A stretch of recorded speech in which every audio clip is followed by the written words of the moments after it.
Good evening. I'd like to call to order the October 16th, 2024 regular school committee meeting at 5:30 PM.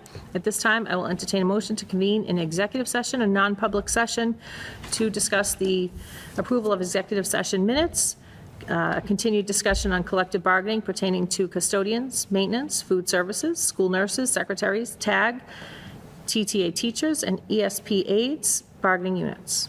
So moved. I'll second. Okay, a motion by Mrs. Biagioni Smith, a second by Mr. Russo. And for a roll call vote, how do you vote, Mr. Moncada? Aye. Mrs. Anderson? Aye. Mr. Russo? Aye. Mrs. Biagioni Smith? Aye. And I vote aye as well for unanimous vote. We will reconvene and public session at 6:30 PM.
We now reconvene in open session at 6:35 PM.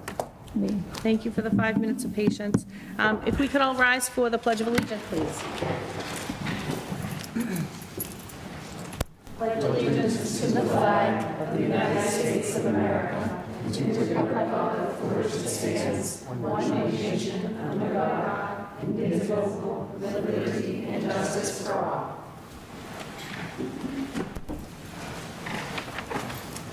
At this time, if you could join me in a moment of silence in recognition of Bob Reardon, who was the former Copy Center manager, who, yes, unexpectedly passed away on October 9th, 2024. And then also for Janice May Lunn, who passed away recently. She was also an employee here at the Dewing School and the North Street School and retired in 1999. So if we could have a brief moment of silence, please.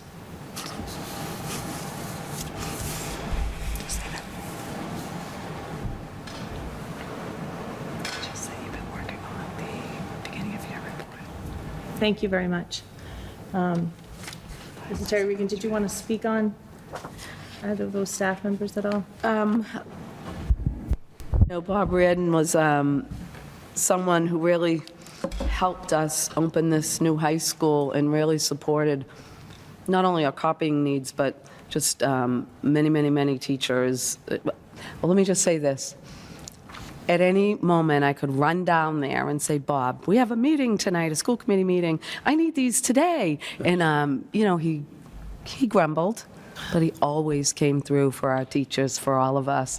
And he struggled. He struggled with his health. So I certainly, I doubt his family is watching, but I certainly extend my heartfelt gratitude and best wishes to them in the loss of Bob. Yeah, thank you. I myself could add that through the PACs, he was a pretty cool guy to us. We were parents and just trying to do our best, I think, to support teachers and staff. And, we were last minute. We weren't, organized. We were. Maybe there's a trend. Yeah. And so he was great to us. So my condolences to his family, and then my condolences to Janice. From what I understand, we got some words from Dr. McGrath, where she says that Janice provided a strong foundation for her students. She demonstrated the benefits of team teaching and curriculum integration long before these practices were in vogue. Dr. McGrath was impressed with the number of young lives that Janice influenced over the course of her 38 years as a teacher. So we recognize both of those exceptional staff members that I think deserve some recognition today. Moving on with our announcement, tonight's regular school committee meeting will be televised and recorded, may be viewed live on Comcast Channel 22 and Verizon Channel 34, or on youtube.com/Tewksbury TV. Under the open meeting law, the public is permitted to make an audio or video recording of an open video session at a public meeting. At this time, I would ask if anybody is recording tonight's meeting, please identify themselves. Okay, and seeing nobody, we also have nobody to bring forward for recognition this week. Also, student council representative is with us today, Rania. So if you'd like to, Yeah, thank you. Laura, welcome. Good evening, everyone. So tonight I just have a few updates about what's happened in the month of October and the end of September.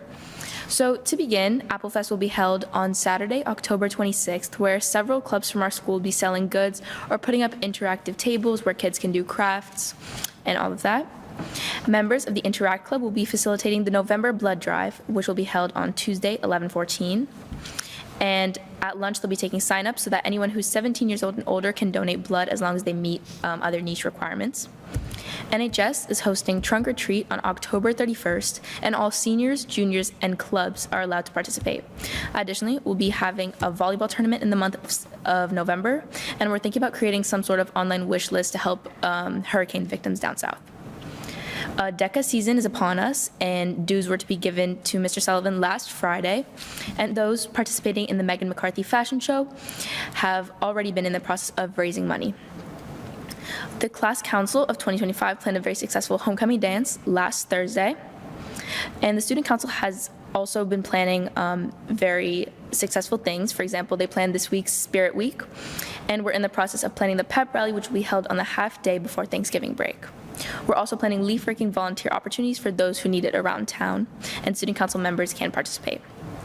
French Club and JCL have already had their first meetings, and they offer very fun activities to nurture linguistic proficiency. Some sports updates include that the fall sports season is in full swing. Several teams have had their senior nights, including cross countries, which was tonight's. And many of our sports teams are getting ready for MVCs, playoffs, and state tournaments, which will be happening in the next few weeks. Some miscellaneous information include that there are 2 travel opportunities offered this year, as we all know, and those attending the trips attended a meeting today after school. Those who signed up for the PSAT will be taking it on October 29th. And the deadline to pay for AP exams was yesterday, and students must register for their clubs, sports, and activities on Community Pass. And finally, the Tewksbury Spirit store is open for 1 week. And that's basically all I have for today. Thank you you. very much. Thank you. Any questions, comments from the committee? No? Thank you. Thank you so much, and good luck with some of the upcoming events, especially Fall Festival. Thank you. Okay, and moving on, at this time, this is going to sound a little complicated. I will entertain a motion to take a few items out of order tonight. We have some presentations before us, and our presentations don't necessarily align with the votes that are going to be for these presentations. So item 16A in old business is for consideration to vote to approve the exchange program in Spain. Here with us is Dr. Bailey Mahoney to answer any questions regarding that trip. The 17A in new business for consideration to vote to approve the Paris-Rome trip during the February break of 2026. We'll hear from Celeste Pellegrino, our music teacher at TMHS with the Fine Arts Department. And 17B in new business for consideration is to request to add the TPS school nurse website to the district website, and all 3 of those items we will need to vote on, but the votes come much later than the presentation. So I thought we could take those as a slate for a vote. So moved. Okay? We have a motion by Mrs. Biagioni Smith to take 16A, 17A, and 17B out of order in relation to the vote of the presentations. I'll second it. A motion by Kayla and a second by Mr. Russo. All in favor, please say aye. Aye. Aye. Okay, motion passes unanimously. So at this time, this is Terry O'Regan. I'll have you, if you wouldn't mind introducing our nursing staff. Okay, so we'll start with the nurses. And if I could have Miss Kelly Constantino and Nurse Kathy Porcelain come on up to the podium. In your packet, you will see that in line with our improved communications goal, the Tewksbury Public School nurses have developed an informational website for parents and guardians. With us tonight to present on this new page to our website is Nurse Kathy Porcelain and our lead nurse, Kelly Constantino. It is hoped after you see this presentation that you'll approve this additional page to our website so that we can continue to provide our parents on the health and medical needs for our students in our schools. Thanks, and welcome. Thank you. So this actually started as a Teach Point goal that the elementary school nurses did as a project together. So this has been a work in progress.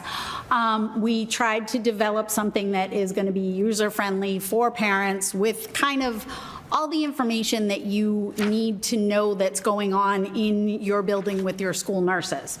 So we have, it's very user-friendly. Our homepage, you can see what paperwork does my student need, can my child have meds at school. We have a description of what a school nurse does and the tasks that we may perform on a given day. We put in the link, and it's from the student handbook, when to stay at home. And we have our guidelines, again, taken from the student handbook. You know, just a quick and easy spot for parents to see this and have that reference. We have our Meet Your School Nurses. We're listed by school with all our contact information. It's pretty easy to find. And they're done from the lowest to highest. And we have Mrs. Constantino listed as our school nurse leader, and then we have 2 associate nurses who are in the district at all times. We have a page for medication in school. It describes what we can give in school, the over-the-counter medications that we're able to give, which includes Tylenol, Advil, and Motrin, and antacids. We need parent permission to do that.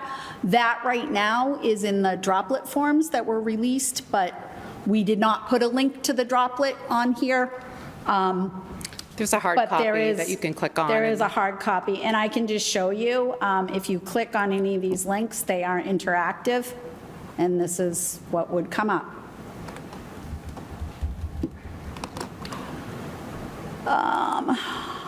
Allergy, we have a list, an allergy page to talk about, the schools are allergy-aware schools. You know, notify people, peanuts, nuts, latex, insect allergies. There's a little interactive video on the difference between bees, wasps, and hornets. We have listed annual screenings and physicals, what each school does. And we will try to have the principals put in the weekly SMORE that screenings are coming up and get that information out. Every school is doing them at different times, but these are mandated by the state. It is a requirement that we have to do for our students.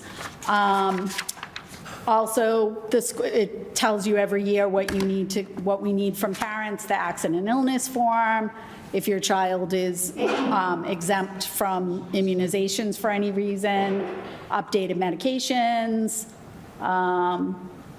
This, as we said, with the health screenings, it tells you what grades we do what in. And then we have a Healthy Happenings page, which this is hopefully going to be interactive, and we will be updating this on a monthly basis, just to have different points of interest on here. No one likes to see this one, but we did put it on there because this is the time of year. Seasonal allergies, SunSmart. I know we have a link to when Ramadan happens to be observant of, you know, there are students in our building who are fasting. So there is a link about that. All the links that are in here, you should be able to click on anything. You should be able to download it and print it as a parent and send those forms in to the nurses. And that's what we have. Yeah, I think she covered just about everything. The K through 6 nurses, like she had said, worked on this as their Teach Point goals and did a great job. They collaborated with all the nurses just to make Yeah. sure that we kind of touched upon everything, because of course, at every grade level, the needs are all different. But we try to be, you know, as we work very well as a team, and we try to take that approach and make sure that we're kind of managing our schools in like the same way, so. And just for clarity, Teach Point is the application we use to set our professional practice and student learning goals. And this was a wonderful professional practice goal group effort from our nurses. Thank you. That's great. Any questions from the committee? Mr. Moncada? Yeah, I had one. Well, I was surprised that this doesn't exist already. I had to actually go and look. It's like there isn't a nurse section, so that's great. Is this ready to go live in like with the click of a button, or do you still have work to do on it, or? Just some minor editing, but we should be.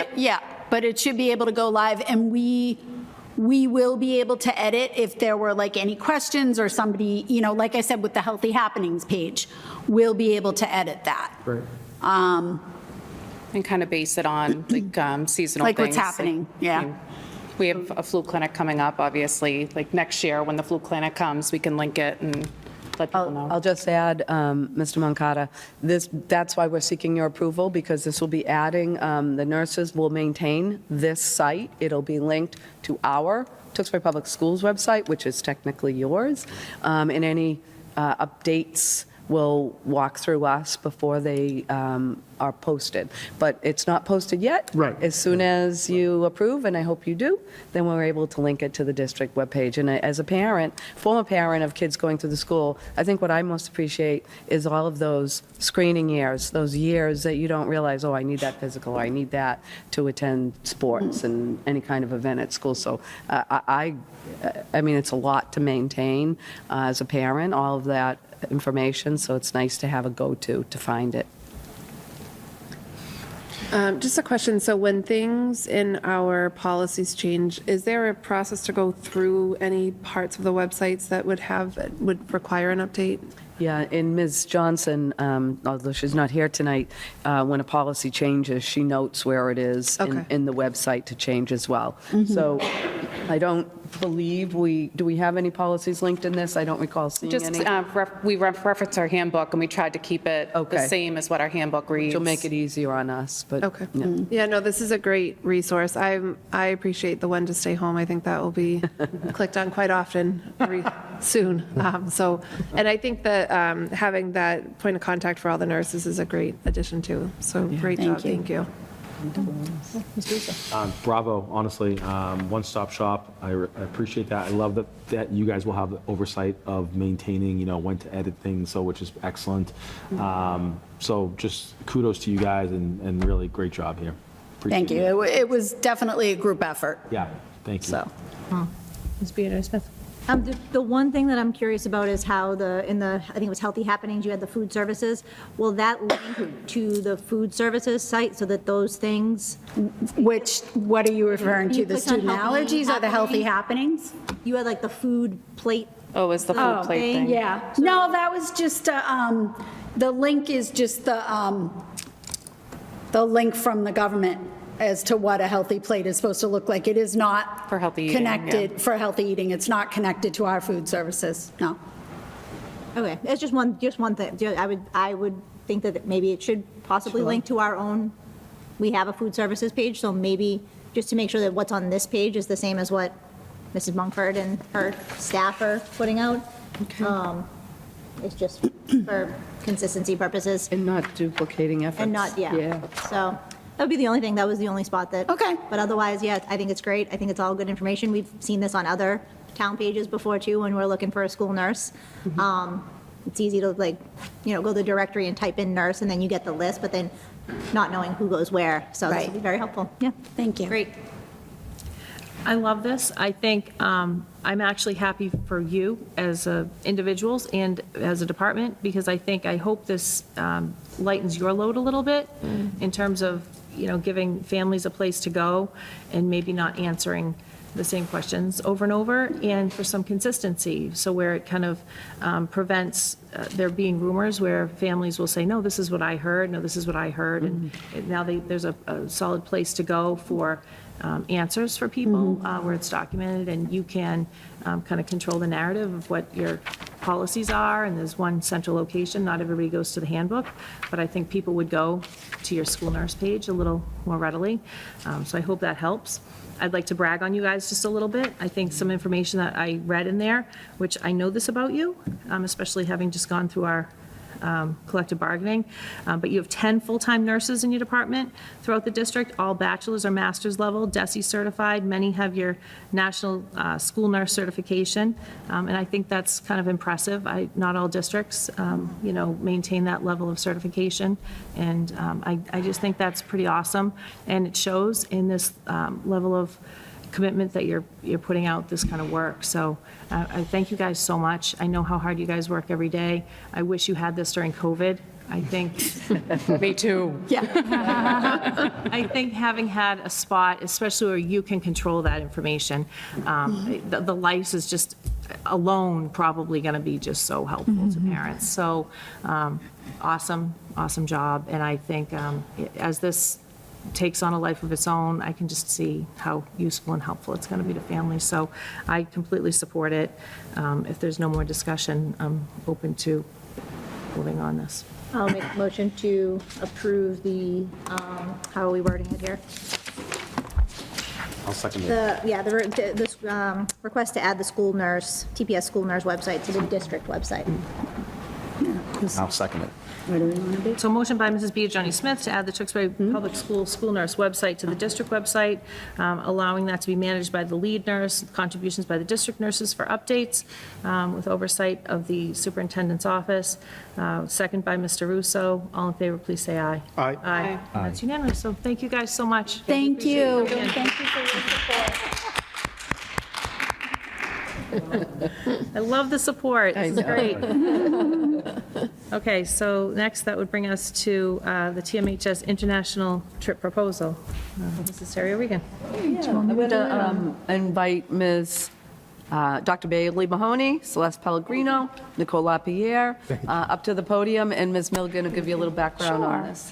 proposed Here, I missed you when I was saying the names earlier, so welcome to everybody. Oh, thank you. I just want to say, as Ms. Pellegrino is passing out her handout, how nice it is to be here for something so positive. It's really great. And I also wanted to say, I know how successful this trip can be because Ms. Pellegrino's enthusiasm and spirit is very contagious. And I appreciate her collaboration with Dr. Mahoney. Really nice. I'm going to start with the boring things. Per usual, we made sure that when planning and looking at this trip that everything follows school committee policies, as you can see outlined in the packet. The company, Promotor, is the same one we're using for the Quebec and Montreal trip this coming April. They have been super flexible and awesome for us. I know that Ms. Melanie Ryan has added 4 or 5 students. They've got enough to now have 4 chaperones, up from the 3 that we had, and they were able to work it so that the cost for the students went down a little bit, and we still got that 4 chaperone spot free. So they're really flexible. Victoria's awesome to work with, and Ms. Pellegrino has put a ton of work into this. It's made my job as chairperson super easy, which I appreciate. So I'm going to let her talk more about the specific trip, but we have met with Mr. Long. He's on board, and there's a lot of excitement about this one. Thank you. So we are proposing a trip for our Tewksbury Memorial High School students over their February break in the 2025-2026 school year. So not this February break, but the next one, to go to France and Italy, where they will experience Paris and Rome. And we feel very strongly that this connects to both the music and fine arts curriculum at Tewksbury Memorial High School. So the first day, they'll fly from Boston to Paris. I'll take that flight over, and we dive right in. They get to experience the Champs-Élysées, the Tomb of the Unknown Soldier. They'll get to see the Arc de Triomphe. The following day, they'll get to see the Palace of Versailles, where so much art is preserved. They'll get to see some of the artwork they study in AP Art History, for example. The Louvre, they'll get to see the Mona Lisa. What's really great about this company is when I mentioned this was a music and arts centered trip, they found a specific light and music show that our students could go see in Paris, the City of Lights, so they could really immerse themselves in the culture of Paris.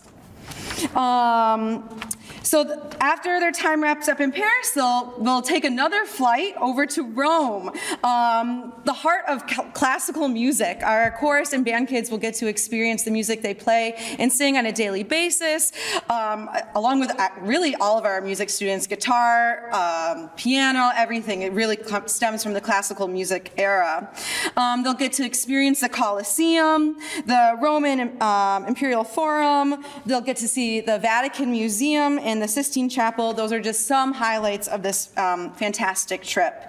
And it wraps up with us flying on Thursday, the 19th, back to Boston. So they'll have a few days to recover from this trip as they prepare to come back to school after February break. I really feel these 2 cities highlight what fantastic art and music that our students study throughout our curriculum. Like I mentioned, we have our AP Art History class. Ms. LaPierre can talk more about that. Senior Art Studio, looking through artists from all over time. They can study the Impressionist era of France, the classical music of Italy. So I really hope you consider this trip for our Tewksbury Memorial High School students. Thank you. Thank you. Yes, and I just wanted to add, fancying myself an art historian this year, studying AP Art History with some phenomenal students what an amazing opportunity this would be to offer that, to build the program further, and to have these students, I mean, just to see the passion when they look at pictures, but to have the opportunity to see some of these works in person. And I know the Louvre holds several of the pieces, and some of the architecture in Rome and Paris, just amazing. And I know from my own personal experience 2 years ago, having the privilege to have gone to Spain with some students, with Jen Arnold. It was an amazing trip, and I know Superintendent Regan can speak to this too, having traveled with students. Just like, it's not, our classrooms are amazing, but when you have the opportunity to offer students literally the world and see it through their eyes and what they gain from it, it's amazing. And I know how passionate Celeste Pellegrino, Miss Pellegrino, is about music. And I certainly am equally as passionate about art. It just is just an amazing experience. And now having a son in high school who's getting to participate in some of these opportunities, it really changes kids' perspectives and their lives. So I appreciate you entertaining this proposal. Thank you. Any discussion on the committee? Are there any questions? Yes, go ahead. Yeah. Who is it open to? This would be open to all Tewksbury Memorial High School students. Not, I'm sorry? Freshman through? Yes. Not just ones currently enrolled in music and art, but it would be open to the whole school. Thank you. Mr. Russo? Yeah, go ahead, you can go. No questions. Honestly, I really greatly appreciate how you guys seek out these opportunities for our kids to go beyond the classroom experience, right? And so I appreciate those efforts. And as someone who's been to both of those cities, I can't agree more with the passion of how you spoke about them, because I too, I'm a big fan of both of those cities. So bravo. Again, thanks for bringing this. Mrs. Anderson? I'll share the same sentiment. I think even just hearing you talk about it, I can see how excited you are, and I can guarantee that you're getting the kids excited about this too. What are for these type of international trips, how many students do you typically get to attend? That's a me question. It varies. We definitely had more turnout pre-pandemic than we have post, but we still, we have 20 kids going to Quebec and Montreal. We have 15 signed up for Puerto Rico. We are focusing mostly on this trip outside the exchange, because that's a whole different thing. But as far as just international travel, this will be the only trip we're presenting to try and bring kids back. We're going to focus in on this trip before we start doing 2 trips again, just to really try and drive those numbers back up to where they were pre-pandemic. We were taking 40 kids on trips. Good. So. Okay, thank you. I imagine this one will be very popular. Yeah, that's great. I want to go. Yeah, I know, yeah. Can I enroll? Yeah, Ms. Bujoli Smith and Ms. Anderson touched upon what I was going to ask. And just in addition to that, so there's no chance this wouldn't happen, like there's going to be enough students to fulfill, yeah, okay. Great. 10 minimum. Yeah, this looks amazing, like honestly amazing. I think my senior would probably like to stay back. I know, she could come too. Like legit, like to stay back. I'm just curious if there's any opportunity for this to be shared with any 8th graders, just because they would now be freshmen for that. I see where you're going. Spring of 26. Yes. And I don't even know how you would go about getting information to them, and this could probably just, the sticker shock to an 8th grade parent. I'm also an 8th grade parent, but having a high schooler, it doesn't shock me as much, so I don't know. Give some time to save, too. Yeah, usually I send all of the stuff over to John, and he's really good about sharing it out in his newsletter to 8th grade parents. Whenever we have the parent night, he lets them know. So we'll have it at Step Up Day. We'll be promoting it quite a bit there, and just make sure that the word gets out. We did a blanket post on our Facebook page as well that Tewksbury Memorial High School offers all of these trips to our students. So I think this would be a great one to push out to the WIN School, as I said, to give the students some time to save. The final price, as you probably read through the packet, will be determined once we know how many students are going. But still, there's a nice range already posted for their knowledge. But we can get this out to the 8th graders for sure. Yeah. And as always, any opportunity or any thoughts as to how students could offset the cost. I don't know, maybe if that's something as these trips become more popular and you get more students, and I don't know, maybe you could get parents that even are interested to support something like that, I don't know. I can pull some of my drama club fundraising tricks out of my hat. I know. The many hats you're wearing. So, okay, thank you so much. But yeah, I have nothing more to add. I think the company that you're now going with, you've now sent, what, 4 or 5 groups since the pandemic at least, and they seem to have all gone really, really well, at least the feedback that I'm hearing, so they seem to be working well. So I have no further questions. I'd like to make a motion to approve the TMHS international trip as proposed. I'll second as well. Okay, a motion by Mrs. Biagioni Smith to approve the international trip to Paris, Rome during February break of 2026, a second by Mr. Russo. All in favor? Oh, a roll call vote. Mr. Moncada, how do you Aye. vote? Mrs. Anderson? Aye. Mr. Russo? Aye. Mrs. Biagioni Smith? Aye. And I vote aye as well for a unanimous vote. Thank you so much. Thank you. Our students are going to just love this trip. Yeah, Thank I'm you. excited to hear more about it. Well, don't go anywhere. Or at least Bailey needs to stay here. Yep. Nancy? Yes, absolutely. That's okay with you, Madam Chair? In your packet in old business, in the spring, Dr. Mahoney presented on the possibility of an exchange program occurring in Spain during the 2025-26 school year in February. The school committee had some questions regarding the trip, and we have some updates to report on. First, the question was raised if host families would be quarried. Although not common practice, this can be a requirement added for the safety of our students for this exchange program. Second, the estimated cost of the trip would be between $2,500 and $3,500 per student, and a sample itinerary from 2023 has been included in your packet. Dr. Mahoney is available tonight if you have any questions.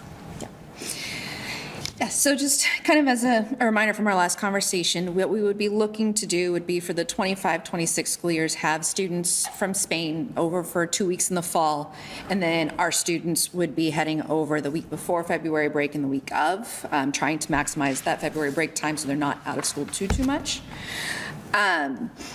And one of the questions was about background checks. So when I reached out to our rep, Victoria, she did say that if we made it clear to whichever schools we're looking at ahead of time that this would be a requirement, the parents would be amenable to that. They would be okay with doing that because they really want their students to be able to come over, and I'm sure they want that same security that we want for our students coming heading over there.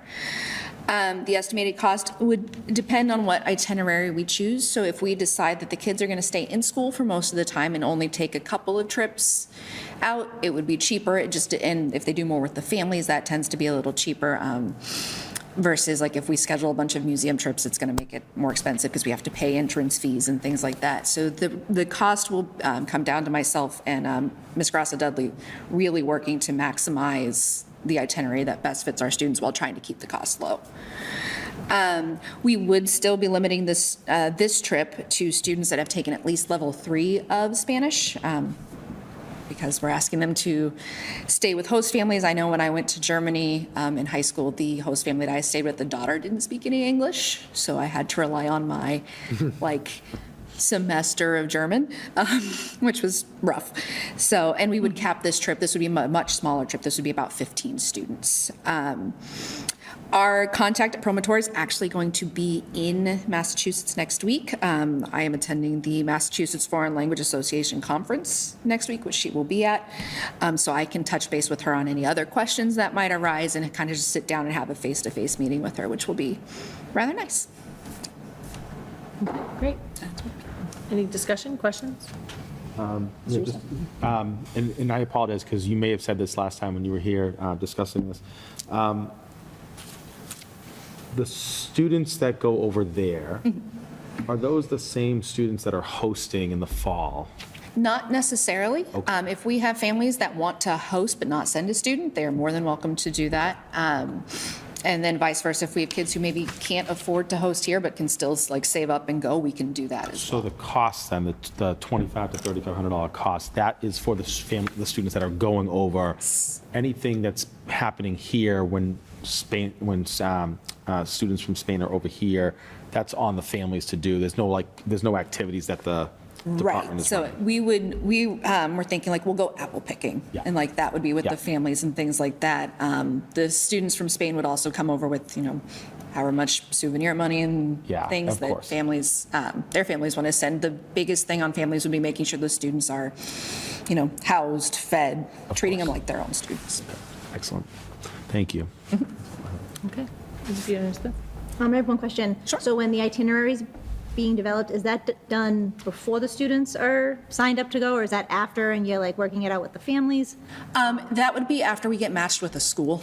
So we have to have that first, so we know exactly where we're going and what's in the area. We're looking at southern Spain, so I can speak from experience. That would be like Granada and seeing the La Alhambra and all the amazing Muslim architecture that's there. I know that we did a flamenco night when we were in Granada last time, which is amazing and super fun. And then we'd be on the coast, so we maybe go to the Mediterranean. There's the Strait of Gibraltar right there as well. So we have quite a few things we can look at in the southern part of Spain. Great. And it'll be warmer than here in February. Thank you. Mr. Moncada? I'm all set, thank you. Mrs. Anderson? One question, I think you answered it, but I just want to make sure. So when we send students over there, they would be going to the same school together? So they'd Yes. have that, okay. Yeah. Okay, perfect, thank you. That was it. Okay, great. Yeah, I don't have any questions. The program looks great. I'm excited for it. I'm really excited just in general to have an exchange program back. So, yeah. All right, I'd like to make a motion to approve the TMHS exchange program as presented and updated tonight. I will second. Okay. Motion by Kayla to approve the 10-day exchange program in Spain. Second by Mrs. Anderson. Roll call vote, Mr. Moncada? Aye. And Mrs. Anderson, how do you vote? Aye. Mr. Russo? Aye. Mrs. Biagioni Smith? Aye. I vote aye as well, so that was unanimous, and congratulations. Thank you again for coming. Thank you so much. All right, great. That brings us to Citizens Forum, and seeing nobody here to speak, we'll move on from there. Approval of minutes, Mr. Moncada. Yeah, this says we have two, but I only see one. I only see the September 18th regular business meeting. I'm not sure what the September 25th special meeting was, That was the, but I don't see it in our, I don't see the information either. Yeah, I think, correct, that was when we met at Town Hall for the signing of the TTA contract. Okay. So why don't we make a motion to table September 25th, or postpone the September 25th special meeting minutes? I would entertain a motion for that until we have Mrs. Anderson, Mrs. Johnson here with us, to maybe bring that back to the next meeting. Okay, so, I'll make the motion to table the 10B approval of the September 25th meeting minutes. Second. Okay, motion by Mr. Russo, second by Mrs. Biagioni Smith. All in favor, please say aye. aye. Aye. Okay, so that will be brought back to the next meeting. And then for September 18th, so I move to motion to approve the minutes from our regular meeting, September 18th, 2024. Second. Okay, all in favor, please say aye. Aye. Oh, sorry. Can I just, is there any discussion? Yes, sure. Point of So- discussion. Carry on. So in the minutes, it does reflect a vote that we took for the Win Drama donation that was made, that in the minutes that they reflect that the donation was not approved. Oh, correct. So So- that, yes, so as point of order, that I can make reference to, maybe perhaps I can talk more about that in matters of interest, but in consultation with our town council, and then in conversation with our school council, our meeting minutes should reflect what actually transpired in our meeting. So I will not make any motion to change our meeting minutes. Okay. So we'll just leave our meeting minutes. All Okay, right. so my motion, or the Motion, so- motion is yeah, still, yeah, sure. okay. Yeah, motion stands, yeah. Wanted to have that discussion. Thank you for Clarifying. bringing that forward. We have to vote on that. So we have a then. motion Yep. and a second. All in favor to approve the September 18th, 2024 regular business meeting minutes as written? Please say aye. Aye. Aye. Okay, that passes unanimously. Thank you. And September 25th. And today's minutes we will look at next month. And submission and payments of bills. Yep. So we have two here. So for payroll period ending September 26, 2024, I move the school department payroll be approved and certified in the amounts and categories as shown for a total amount of $1,539,832.50. I'll second. Okay, so motion by Mr. Moncada, second by Mrs. Anderson to approve and certify the payroll period ending September 26, 2024, in the total amount of $1,539,832.50. Mr. Moncada, how do you vote? Aye. Mrs. Anderson? Aye. Mr. Russo? Aye. Mrs. B. Joni Smith? Aye. And I vote aye as well for a unanimous vote. Secondly, for payroll period ending October 10th, 2024, I move the school department payroll be approved and certified in the amounts and categories as shown for a total amount of $1,774,645.30. I'll second. Okay, motion by Mr. Moncada, second by Mrs. Anderson to approve and certify payroll period ending October 10th, 2024, total amount of $1,744,645.30. Mr. Moncada, how do you vote? Aye. Mrs. Anderson? Aye. Mr. Russo? Aye. Mrs. B. Joni Smith? Aye. And I vote aye as well for unanimous vote. And for our superintendent and staff reports, Mrs. Terry Regan, welcome back. Oh, thank you, Madam Chair. I want to begin my updates by sincerely thanking the residents of Tewksbury for supporting the articles that gave additional funding to the Tewksbury Public Schools at the October 1st special town meeting. Our taxpayers' support to our schools and our students is greatly appreciated. Next, our annual Seal of Biliteracy letter will go out to all parents in this Friday's newsletter. An important goal of the Tewksbury Public School District is to adopt the principles of proficiency in world language and bilingualism. The progressive philosophy is spreading across the nation with the advancement of the Seal of Biliteracy, a movement in which Tewksbury has been proudly participating in since 2018. The seal provides nationally recognized evidence to universities and businesses, assuring students skills in being fully literate in two or more languages.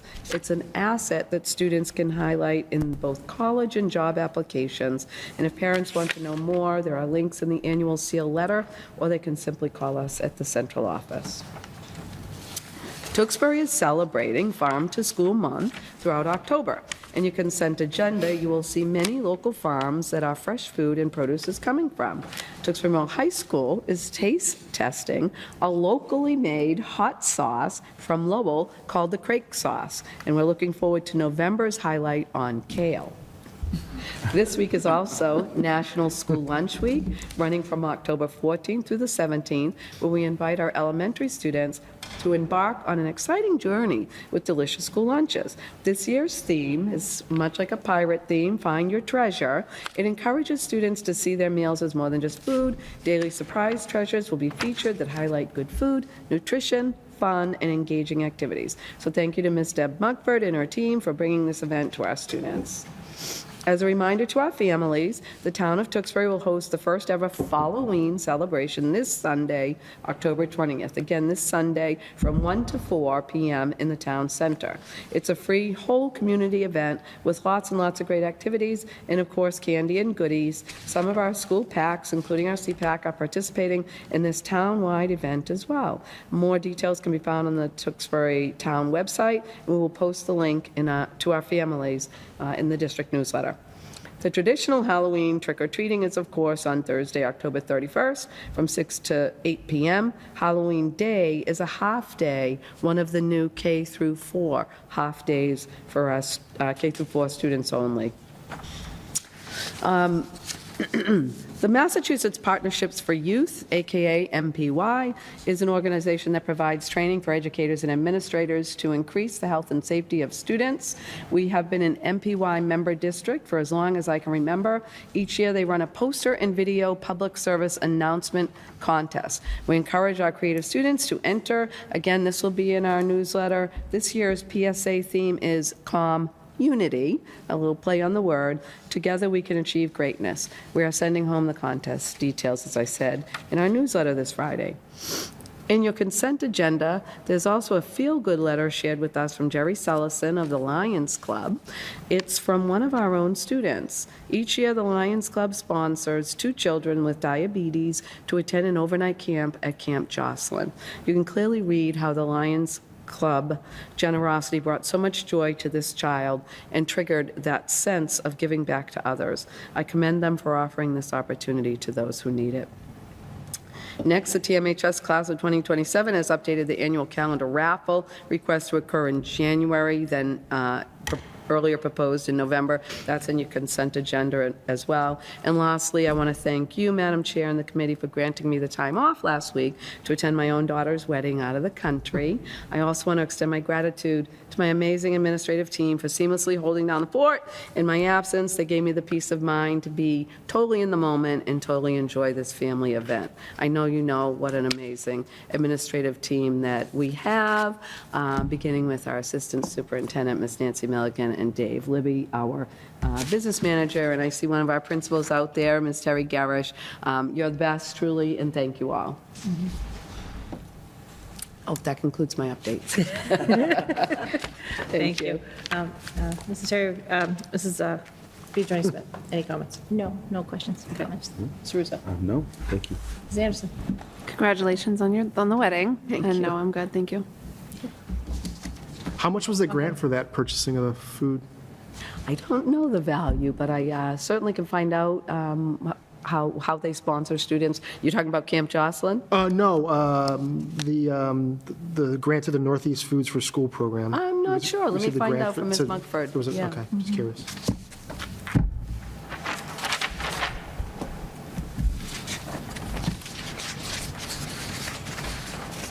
Anything else? No.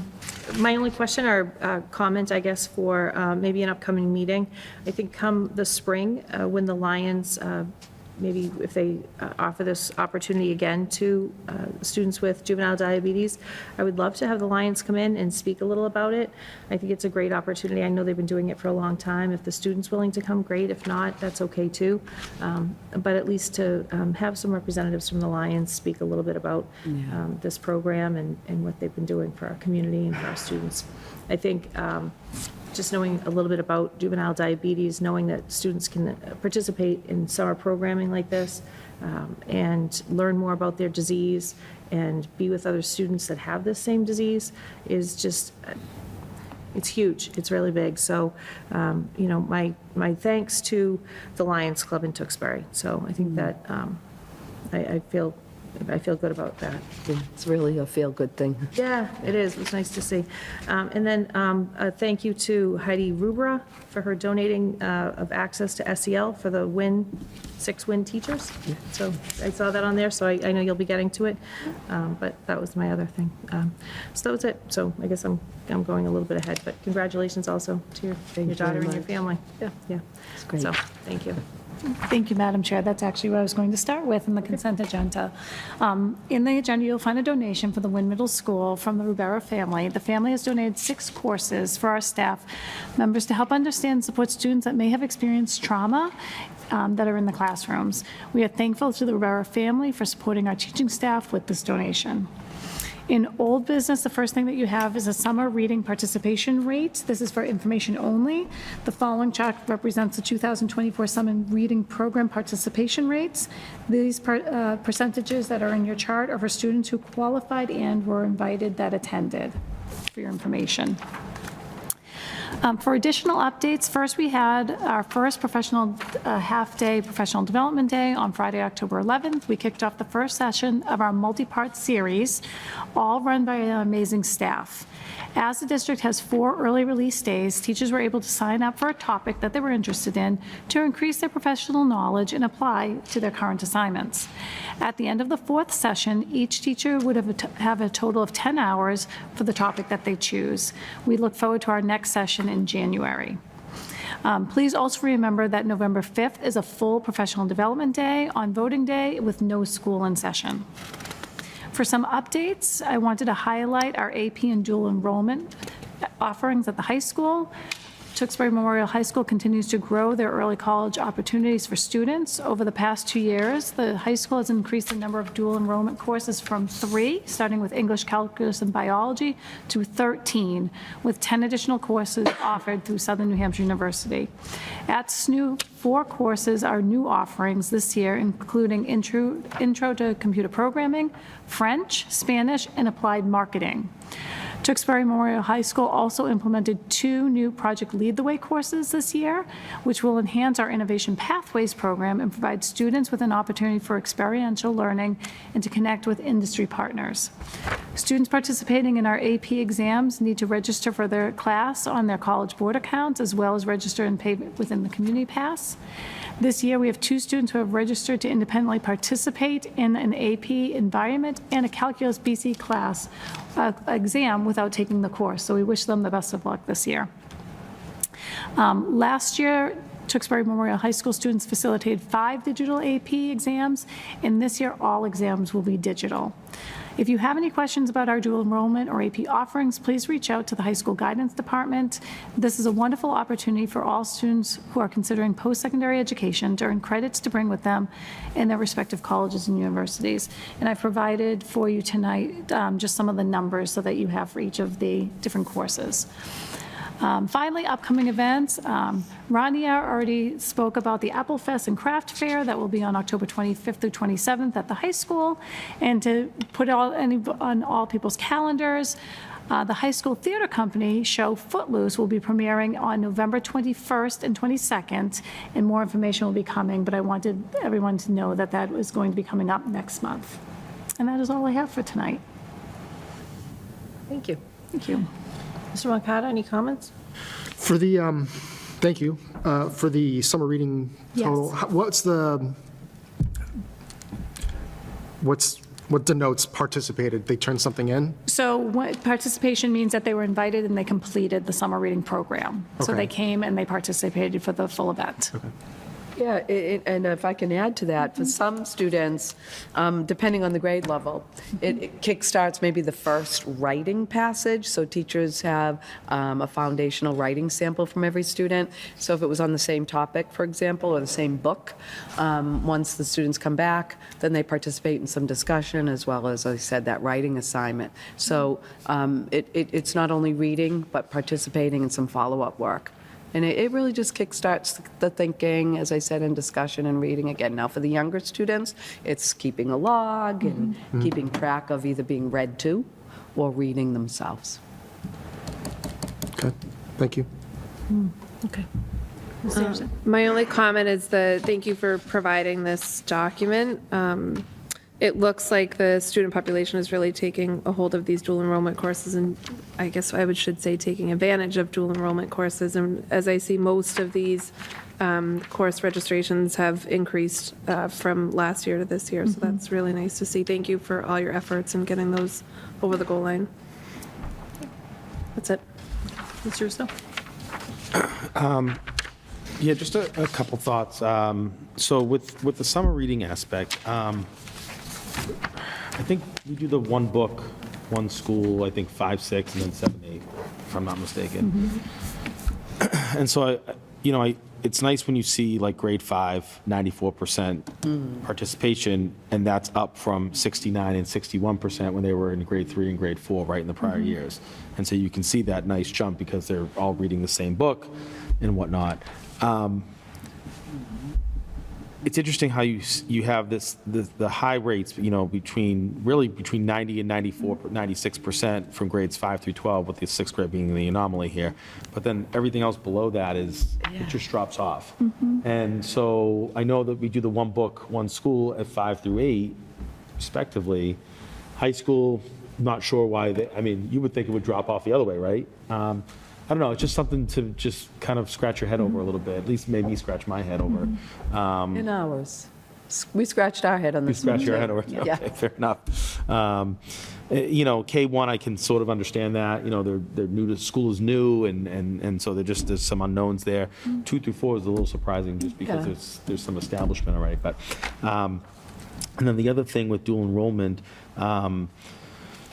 so I know that you guys are keeping a close eye on class sizes, and trying to really, understand, when you see some of these that have, 1, 2, 3, 4, 5 students in a class, both either AP or dual enrollment, are you looking to see, like, do we continue that? Like, how are you evaluating that? Sometimes, just because, I'll pick one, let's say it's calculus. Yeah. It's a full class, but 4 students have decided to participate in the dual enrollment piece. Same class. We're all together. So, yeah, it may not be that it's only a class of 4 or 5, see, okay. but that's how many students have decided to opt into the dual enrollment portion. I get And you. again, it's the same class. Our job is to market this better, because if you're in the class anyways, and you're going to pass with a C or better, I mean, why not take advantage of the $100 for 3 college bona fide credits on a transcript? So we're marketing it better, we see it growing, but we have some work still to do when we have a full calculus class and only 4 students are doing that. So just think about that. So like, because just from my own, Yeah. having 3 kids in high school and 2 now are in college, I mean, one of my college students is already now a sophomore with 20, she brought Yeah. 23 credits. That's in. So awesome. that's just a piece to try to figure out like how to market that aspect. So these, again, take calculus for example. So these 2 students that are in the dual enrollment version, they're mixed in with the AP calculus students, or they're mixed in with just I'm not sure if they're in honors or AP, it can be either or. AP, so it's interesting, AP is a test-driven course, Yeah. where a dual enrollment course is a syllabus Right. equal to what the college College, expects, yeah. Yeah. and they vet it. So I'm not sure on our calculus whether that's the AP or the honors. I want to say it's in the honors calc, but I'd have to verify that. And remember the 2 sections here that only have 1 student, those students are taking it independently. So, Okay. Yeah, that's fascinating Right. because people don't usually know this. You don't even have to take the course to go take the AP test. Right. If it's, individual interest of someone, maybe it's world history, they can take that test for the fee through College Board. And vice versa, you can take the course without taking the test. But yeah, we have some independent study, and we do offer Edgenuity, which offers quite a bit of AP testing that we don't necessarily, we would not be able to offer a course for one person, unless it was partnered with a whole class again, you know what I mean? So yeah, it's nice to see the opportunities growing. And I'm assuming Ms. Baker O'Brien is fast and furiously working with SNU again to see what else she can add to this. Oh, absolutely, and articulation agreements. You hear me talk about that maybe now and again, but we have a pending articulation agreement on our early childhood programming and others where students are automatically receiving that coursework to be either certified, or licensed, or part of a college program while they're working on courses here. It's agreement with the college, basically, for a program. Understood. All right, thank you both very much. and I couldn't do this work without Mrs. Baker O'Brien, who is so passionate when I was asking for this information. She is. Thank you. Thank you. So my only comment is on summer reading. I think, I don't know if I think that the one book, one, I know, I bring this up all the time, one book, one grade, one class, whatever, has anything to do with it. I think it's the expectation that's placed on the students maybe as they get a little bit older on being prepared for the start of school to do whatever the project is or the conversation's going to be, so they have a little bit more ownership on getting that book read. I still go back to having a student that loves to read and putting a book in their hand and saying, you have to read this book during the summer, which is time off. And I think that it may, I still will say it every single time, I think it deters some students who enjoy reading from picking up a book on their own that they could come back and talk about that might spark interest with someone else or talk about it with someone else. So I'll continue to mention that the one book, one, however it's phrased, is not my favorite thing. I would love to see a survey from students, how they feel about the one book. If they like that, if they like picking their own book, I'd be curious. Because participation is, I think as they get older, is on them. And I'd be curious to see what they think about that. Thank you. So I'll just keep bringing it up. I know I always do. It's my, my thing. And I just, in truth, we're not as interested in that at the younger grade levels. And maybe that's successful at the older grade levels for the reasons you said. or others. I mean, we really don't know. But you're right, a student survey may really help us understand that better. In grades 3 and 4, I agree with you. We scratched our heads too and thought, what are we doing here that's different or not doing? Because, and this is a grade level where we're seeing the dip in reading comprehension as well. So we really want those students reading over the summer just to stay engaged. So we need to figure out how to do this better. Got a good egg in that senior class. That's the highest one. That's the highest one. I know. Bizarre. So my 3 questions, 3 different areas. Starting with dual enrollment, I'm pretty impressed with the growth, even in just 1 year. Yeah. 169 individual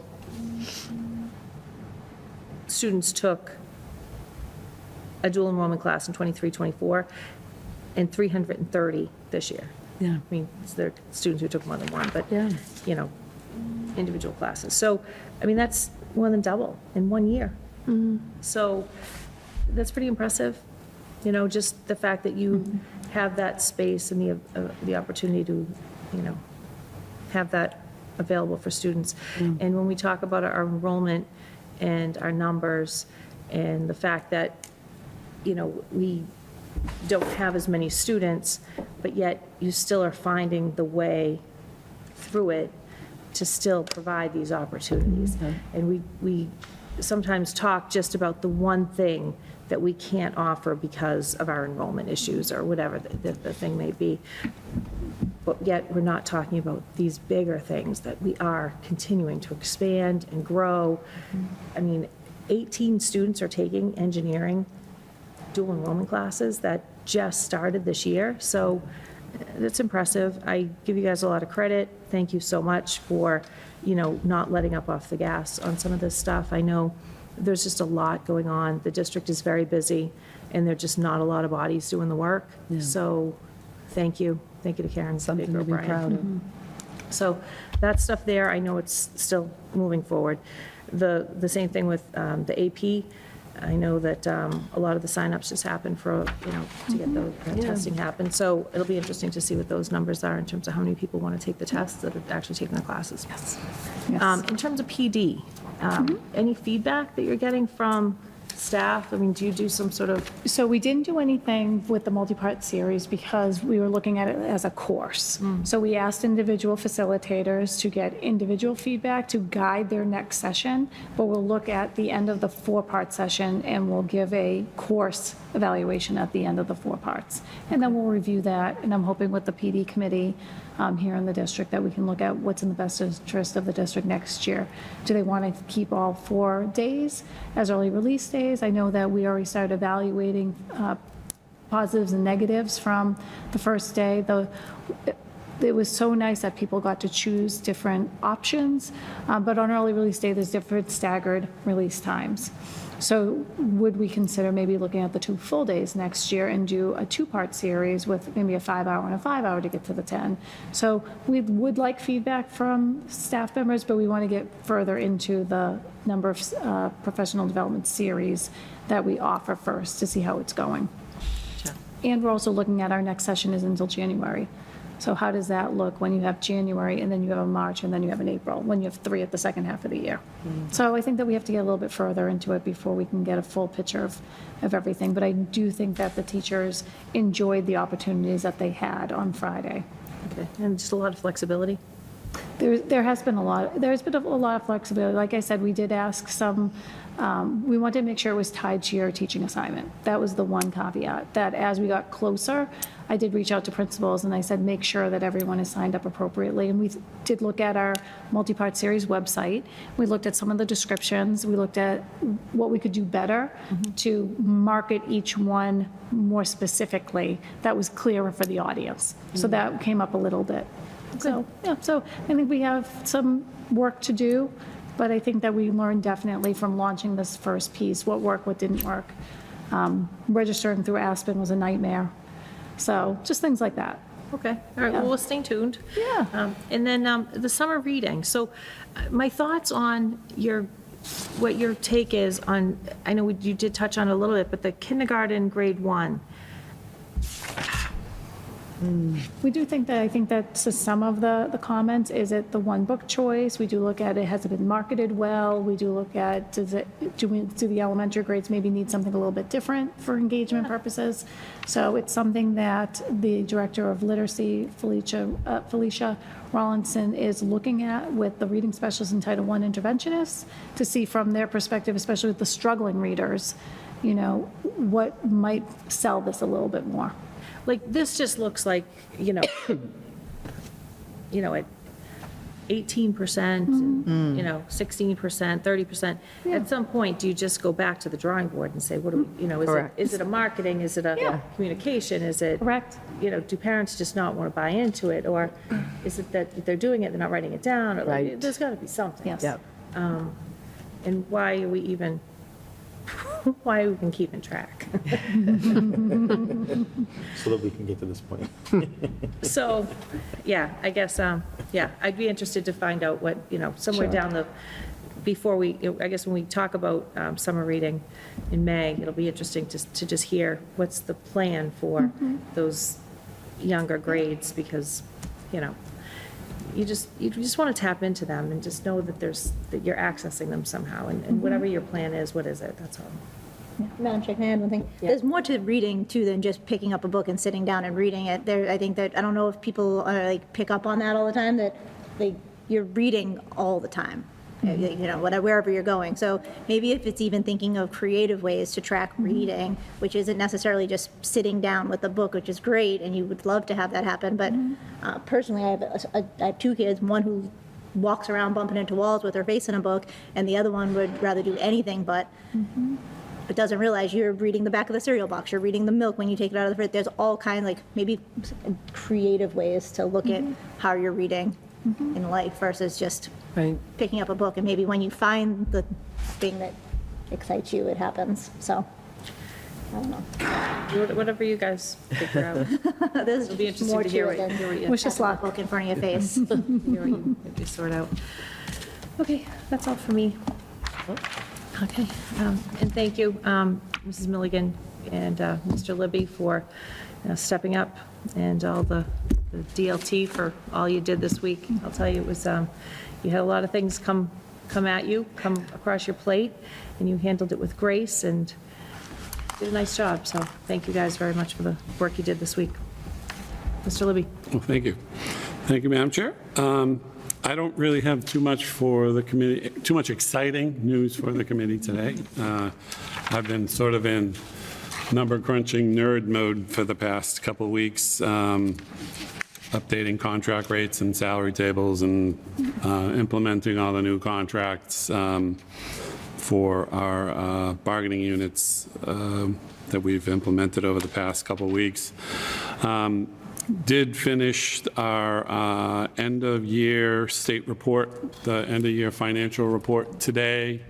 That's the report where we provide to the state all of the expenses associated with the school department from all funding sources, and categorized into spending categories that are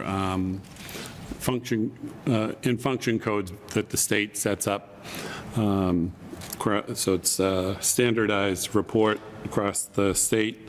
I was interested, it was interesting to me that all in, when all of our funding sources, our budget, grant revolving accounts, the town contributions, MSBA, we report our Shawshene Tech contribution on this report, expenses that the state pays directly to charter schools, some of our salaries that of town hall employees that support the schools. We're reporting $95 million in expenses on this year's report, which was FY24. So pretty big number for our school department. When you think about, we typically think of our budget in the $56 million range, but when you put in all the other pieces of the pie, it grows quite a bit. Yeah, that's what I've been doing for the past couple of weeks. And David's highly under selling himself here. I mean, as you know, we looked at 3 different MOAs. 4 have been through all of your engagement and work as well. And I don't want to be a spoiler alert, but quite a bit of contract negotiation has happened after the 2 big ones, and a lot of number crunching, not a little, a lot. I'm surprised his eyes aren't crossed, and thank him for all of his efforts, because it's constant work at that computer, getting all of those MOAs and work done. So thank you, Mr. Libby.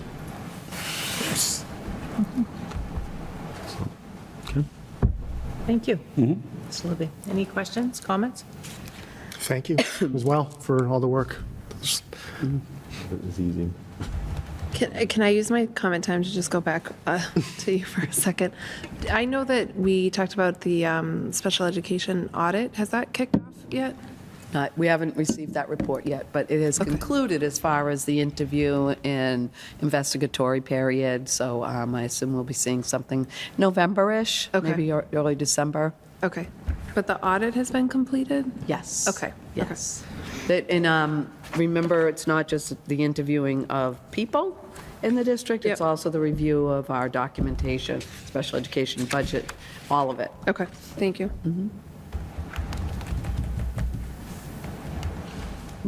Anything else from Mr. Libby? Yeah, actually, just Yes. one. So, Mr. Libby, when you, I know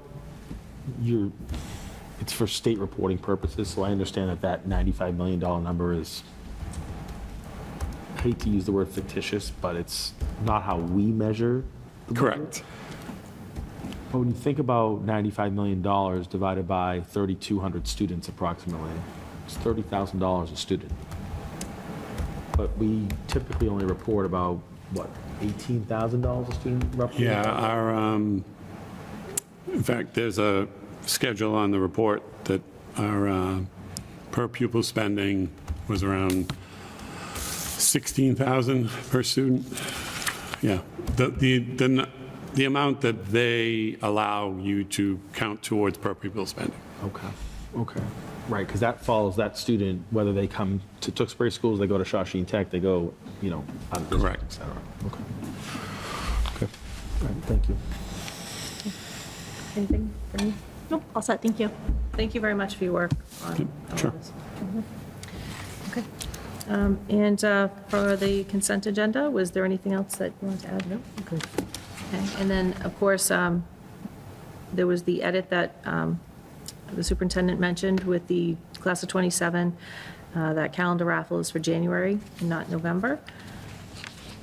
Any additional comments on the consent agenda? I'll make a motion to approve the consent agenda with that one edit, Okay, as mentioned tonight. Second. all in favor, please say aye. Aye. Okay, consent agenda passes.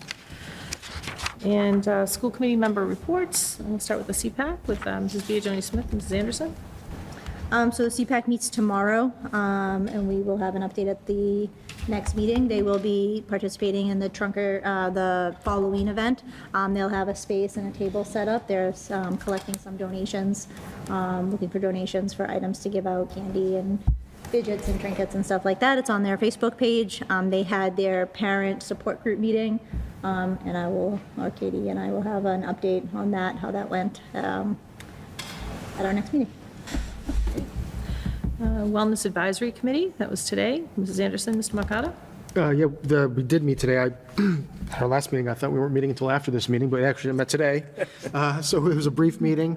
And we're working to find our way, trying to come up with some of the goals for the group, and the things and events that we can be a part of, how to better promote some of those things, whether it be via a website or combined communications, that kind of a deal. So it's in progress, group in progress. Just because we did have 2 of our nurses in our district here this evening, and they were talking about that Healthy Happenings tab, and I'm just wondering if there's something there that can be done to maybe kind of help link the 2, just because that's, from the way it was presented tonight, that was talking about things that are happening in the district, things that are happening that might, pertain to students specifically or families in general. And I'm just wondering if there's something that can potentially be considered there, given that there's representation from all different stakeholders on that. Are you suggesting a summer healthy eating instead of summer reading? We're open to suggestions. No, I think you're right. I mean, obviously, the goals, some of them have been met. I mean, the improved communication and the linking to the food nutrition services. Right. This work, is done together. And I think with those members being part of the wellness committee, it makes sense to link it. Maybe, so maybe there's just something at the next meeting when you guys meet, maybe that can sort of, how do you take that the step further? Because they're going to be updating that on a regular basis. Right. So how do we maybe help support that as the committee? Yeah. Yeah. True. I see what you're saying. So as opposed to looking at a wellness link on its own, why not piggyback on Contribute to what they've that. already done Yeah.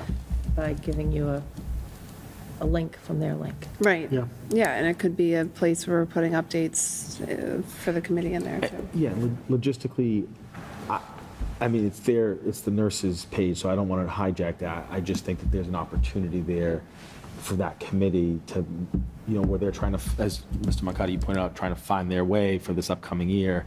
How can we support the initiatives that the nurses for the district are doing with keeping that tab updated? Just something to consider, I guess. And policy subcommittee, Mr. Russo, I'll let you update for us. So, yes, so we did meet a couple times, and we have kind of regrouped on sort of what we want to focus on for this upcoming school year. I think we're going to focus around the student policies, specifically the J policies is kind of where we're honing in on. So we are working on getting a follow-up meeting now. We've pulled a bunch of different information around MASC and kind of what they've updated over the course of the year with regards to those specific policies. And we're going to kind of hit some of the heavy hitters, I think, this upcoming school year, along with some low-hanging fruit that we just want to say, hey, that policy still remains intact, good to go, and push it forward. So more to come at our next meeting, I think, because we'll probably meet at least once before November. But that's sort of the direction we're going in. I think our agenda is, our next agenda probably, I think, will look as a mirror image to our last, because we're just going to continue to discuss what was on our last agenda. So if anybody's seen our last policy For agenda. the policy subcommittee. Yeah, I think all those things that we had, I think perhaps maybe you had brought those last year to the PACs, we had the fundraising and things like that. Yeah. That might be something to bring forward to them again. A real hot topic out in school committee land and districts is a separate cell phone policy, even though we have that embedded in our acceptable use. But those are some policies that are, Yep, that's on the list, the Corys, so, yeah, if Yeah. anybody wants to look at our last agenda, we're still moving forward with the exact same one. good. Yeah. Okay. And seeing no policies on this agenda, old business, let's see, 16A, we did cover that. 2024 summer reading, anything more there to add? I think we covered it all, right?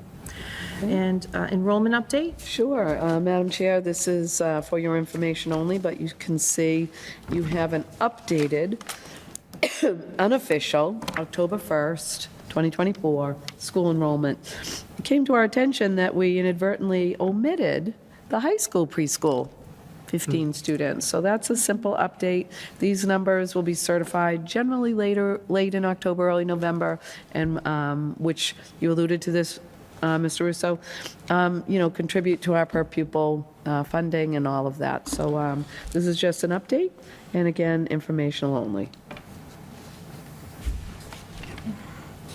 Any questions, comments? No, thank you. I have none myself.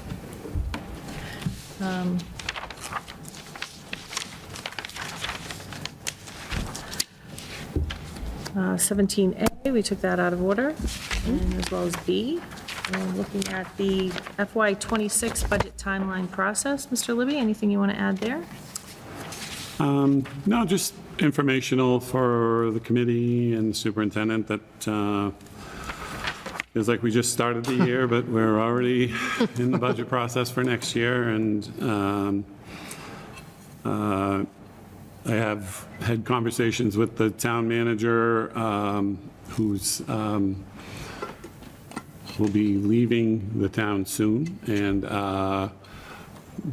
we want to get together earlier rather than later. We'll probably have our budget numbers earlier than normal, given the fact that he's leaving. He wants to have that wrapped up and work with his successor on handing that off to us and how he calculates those figures. So we should have a better picture earlier than we normally do, which will be nice for us, actually. Although we'll miss Richard greatly. He's been a great partner to the school department through these processes. January 10th is the date we need to provide a preliminary budget to the town by town bylaw. That's a deadline we can't miss, so we need to start conversations now with our department heads and principals on what they anticipate needing for next year. And then we'll present and tweak all through the spring into the May town meeting where the budget gets officially approved at the May town meeting. Thank you for this timeline. It's always been very helpful.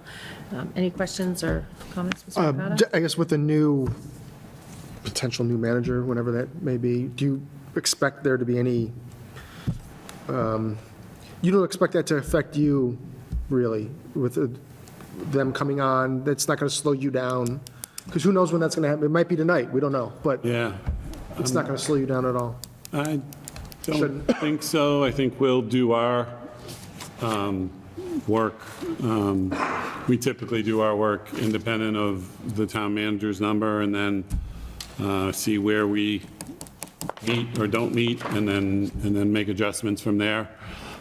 So we'll continue our processes as we normally would, and I don't see how it should impact us. Good, okay, great. Mrs. Anderson? I'm good, thank you. Mr. Russo?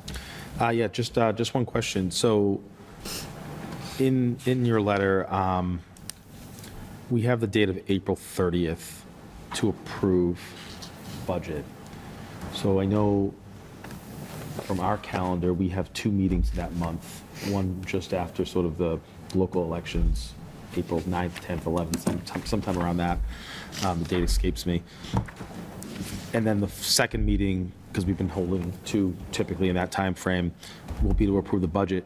But that's like 5 days before town meeting. Does that give us enough time for anything that has to happen with, I mean, the warrant's already done, the article's already done. Do we typically go that late? Or do we do that first meeting in April? Yeah, I didn't know, I was getting the calendar off of what we have on our website. Okay. If there's a different calendar.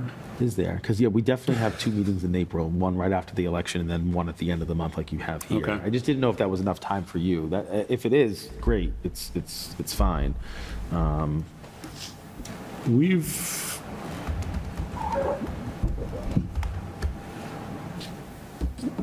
We can always amend the budget. Just going to say that, or the article. That we're going to approve on April 30th. Correct.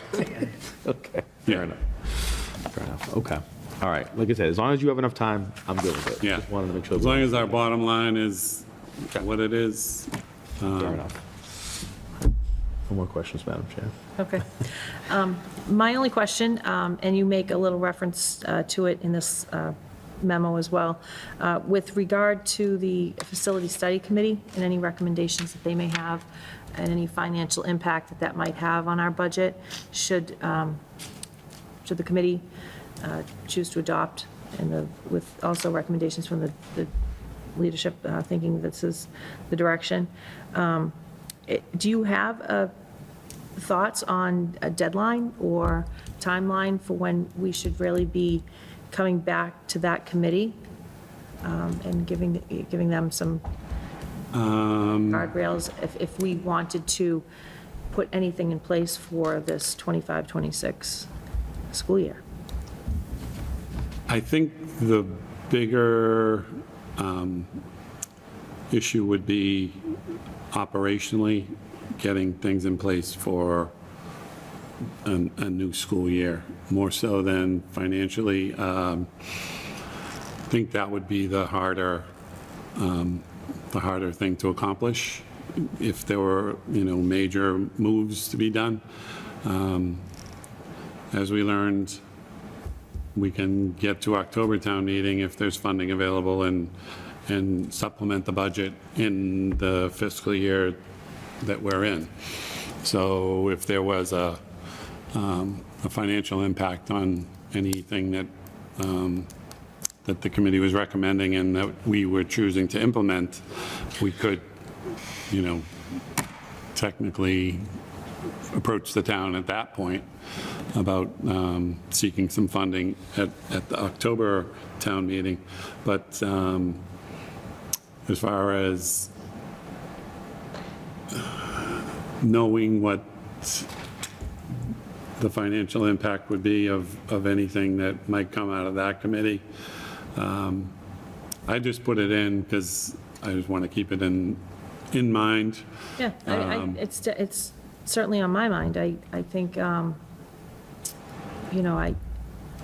mean, in trying to be very open-minded to all considerations and all options and opportunities, I think with that comes the thought process that we need to be open to what the financial impact could be for any of those, right. Things. And then with that is how would that even fall within this timeline of the budget process? I mean, as the committee knows, there's no funding with the facilities subcommittee, so they're not, no one has designs on spending any money. It would just be if the recommendations have ramifications that are financial.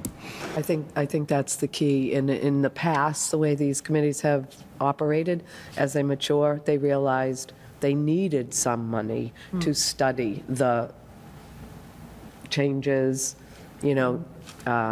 maintenance of buildings, or to study exactly what is needed if that recommendation were going to go through. So we've seen it range from $10,000, I think, in the last committee's recommendation, to over $100,000 in the committee before that, to study, the range of need. So, but again, as Mr. Libby says, we'd go back to the town to the select board first, right, to make that recommendation, and then back to the town if monies were needed. Okay. All right, just wanted to kind of be clear if there was any sort of... I think keep in mind, too, that we have that capital outlay or that capital budget that we are constantly keeping track of, what major needs are in the schools. So, and depending on funding available, we're pecking away at those as well. Hopefully, they all fall on that list. And we have that money.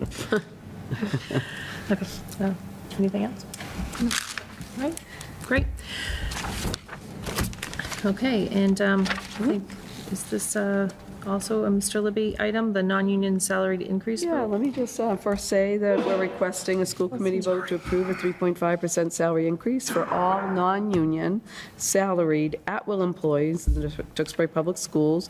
This is consistent with the raise offered to our teachers and ESPs, and is typically the way we treat raises for our non-union employees. So, and if you have any questions on the financial impact, Mr. Libby certainly put this memo together and can answer those for you. Okay. Any discussion?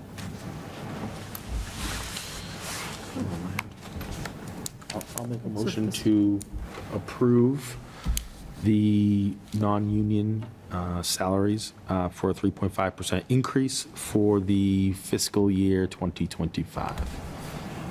A second. Okay, for a roll call vote, Mr. Moncada, how do you vote? Aye. Mrs. Anderson? Aye. Mr. Russo? Aye. Mrs. Biagioni Smith? Aye. And I vote aye as well. Thank you, Madam Chair. Sure. For school committee matters of interest, does anybody have anything they'd like to add? I have just one. I'm just looking for it tomorrow evening, 5:30 to 7 is the Center Elementary School Cultural Potluck. Looking forward to that before heading over to the CPAC meeting. Correct, okay. Mr. Russo? Nope. Anderson? I'm all set, thank you. Mr. Moncada? I'm looking forward to attending tomorrow's varsity soccer game for the girls with my soccer-playing daughter and her team for TYS. And Friday, I think we're going to go to the football game, so I'm diving right in. And looking forward to our conference that we're going to next month. Yes, Will yes. be before our next meeting, so. That's right, yes, and it's a senior night at soccer, girls' soccer tonight. Correct, yeah. And so I'd just like to add, and Mrs. Johnson's not here, but hopefully she'll catch all this.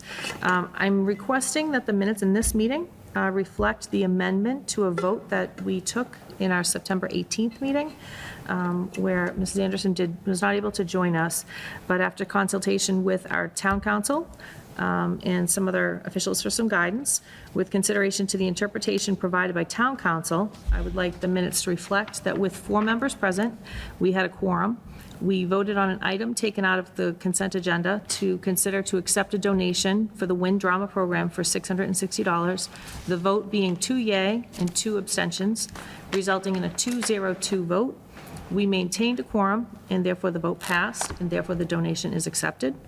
I have informally notified the donor. If Mrs. Terry Regan, if you would follow up, I would appreciate that. And then Mr. Libby, I know the funds are present in the account. If if those could then be made available to Mr. DePrima for his program, that would be great. Great, thank you. So, and that's it. I have nothing else to add. Matters of interest. Future school committee meeting dates, November 13th, 2024, and December 11th, 2024. Future subcommittee and advisory committee meeting dates, we have the CPAC business meeting, as you mentioned, is October 17th, Wellness Advisory, October 16th. That should be December 11th. That was today, and then you That said was today, yeah. And That should be December 11th. Just as I said it, I thought, yeah. Policy subcommittee should be coming up in the next couple weeks. And future agenda items, anything anybody has to add? Okay, and so that brings us to the, Motion to adjourn? yes, second. All right, motion by Mr. Russo, second by Mrs. Biagioni Smith. All in favor, please say aye. Aye. Aye, 8:07. Thank you.